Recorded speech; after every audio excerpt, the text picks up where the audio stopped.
बच्चों हमने कल ये पोयम पढ़ी थी जिसका नाम था बेसी सॉन्ग्स टू हर बेसी सॉन्ग्स टू हर डॉल। एक बेसी का सॉन्ग है जो अपनी डॉल को कह रही है, उस सॉन्ग को डेडिकेट करा है डॉल के लिए। तो मैंने पूरी आपको कल ये पूरी जो लेविस कैरल की लिखी हुई पोयम है वो पूरी आपको एक्सप्लेन कर दी थी। हम इसके आज एक्सरसाइजेस वगैरह कर लेते हैं और उसके क्वेश्चन आंसर्स मैं आपको समझा देता हूँ। सबसे पहले बेटा वर्ड मीनिंग सबसे पहले दिया हुआ वेन। वेन का मतलब होता है प्रोड्यूसिंग नो रिजल्ट, मतलब जिसका कोई मतलब ना निकले, व्यर्थ जाना, उसको हम क्या बोलते हैं? वेन बोलते हैं। सेकेंड वर्ड मीनिंग है आपका ब्लाइंड। ब्लाइंड का मतलब होता है a person who can not see, एक ऐसा व्यक्ति जो देख ना सके, जिसको हम हिंदी में अंधा भी बोलते हैं। डम, अ person who can not speak, ऐसा व्यक्ति जो कुछ बोल ना सके। Might and main, might and main का मतलब होता है वंस फुल स्ट्रेंथ, मतलब अपनी पूरी ताकत को हम क्या बोलेंगे? Might and main. डीफ क्या होगा? अ person who can not here, एक ऐसा व्यक्ति जो उसकी सुन ना सकता हो, उसको हम डीफ बोलते हैं, डेफ बोलते हैं। इसका प्रोनाउंसिएशन डेफ होता है। इसके बाद हम प्लेन। प्लेन का मतलब होता है सिंपल और क्लियर, मतलब साफ साफ कोई चीज़ कह देना, उसको हम प्लेन बोलते हैं। या कोई चीज़ साफ होना, तो हम साफ होने को हम प्लेन बोलते हैं। अब आते हैं क्वेश्चन नंबर ए पर। क्वेश्चन नंबर ए है टिक द करेक्ट ऑप्शन। इसमें बेटा आप उनको कोई एक ऑप्शन सही चूज़ करना है जो सही है। फर्स्ट वाला देखिए, Bessie felt bad because Mathilda Jane never looked at. Bessie को क्यों बुरा लगा? क्योंकि मैथिल्डा जेन कभी नहीं देखती थी किसकी तरफ? फ्लावर्स की, या फिर टॉय की, या फिर अदर चिल्ड्रन की, या गार्डन की? तो टॉय की। तो ये बी वाला आंसर आपका आएगा, ठीक है। इसमें बी वाला आप लगा लीजिएगा। सेकंड पे आइए, Mathilda Jane is the name of, क्या था? Little girl, princess, young lady या डॉल? तो मैथिल्डा जेन किसका नाम था? डॉल का नाम था, तो इसमें डी वाला लगा लीजिए।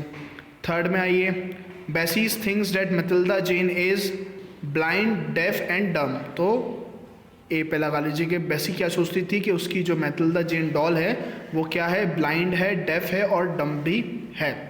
इसके बाद आइए फिलअप्स पे, fill in the blanks with suitable words of your own about the poem. तो इस पोएम में, in this poem dash a little girl, little girl का नाम क्या है वो लिख दो, बेसी, BSSIE। इसके बाद is speaking to her doll, the name of the doll is, क्या है डॉल का नेम? मैथिल्डा जेन। और शी डज नॉट आंसर, वो कोई भी जवाब नहीं देती है। जब लड़की, जो छोटी बच्ची उससे बात करती है तब वो कोई भी जवाब नहीं देती है। Third, the doll is called blind because the little girl believes that she can not see any pretty things shown to her. तो डॉल को ब्लाइंड बोला गया क्योंकि वो ये मानती है कि जो गर्ल है वो कुछ भी, कोई चीज़ देख नहीं पाती है। और fourth, the doll doesn't hear so the little girls call her deaf, और वो सुनती भी नहीं है, इसलिए जो छोटी बच्ची है वो उसे डेफ भी कहती है, यानी जो सुनने में कमज़ोर हो या जो सुनने में समर्थ ना हो। अब आते हैं क्वेश्चन नंबर सी पे, answer the following questions. What does Bessie's ask Mathilda Jane? Mathilda Jane से बेसी क्या पूछती है? तो बेटा बेसी जो है मैथिल्डा जेन से पूछती है उसके, जैसे इसमें लिखा हुआ है, रिडल्स पूछती है, उससे पहेलियाँ पूछती है, ठीक है ना। तो फर्स्ट वाले का आंसर है riddles. Bessie's ask riddles to Mathilda Jane. मैं आपको एक बार साइन भी कर दूंगा। सेकेंड है, वाई डज बेसी शाउट एट मैथिल्डा जेन? बेसी क्यों चिल्लाती है मैथिल्डा जेन पे? क्योंकि वो सुनती नहीं है, इसलिए वो चिल्लाती है कि शायद हो सकता है मेरे तेज़ बोलने से वो सुन ले। थर्ड, व्हाट डज बेसी फील अबाउट हर डॉल? बेसी को अपने डॉल के बारे में क्या लगता है? तो उसे लगता है कि उसकी जो डॉल है वो डेफ, डम और ब्लाइंड हो चुकी है, ठीक है ना। इसके बाद आते हैं हम होमोफोन्स फाइंड करने, ऐसे वर्ड्स जिनका प्रोनाउंसिएशन सेम हो लेकिन मतलब अलग हो।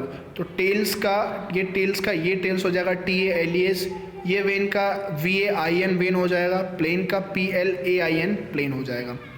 तो बेटा ये मैंने आपको एक्सरसाइज पूरे चैप्टर की करवा दी है।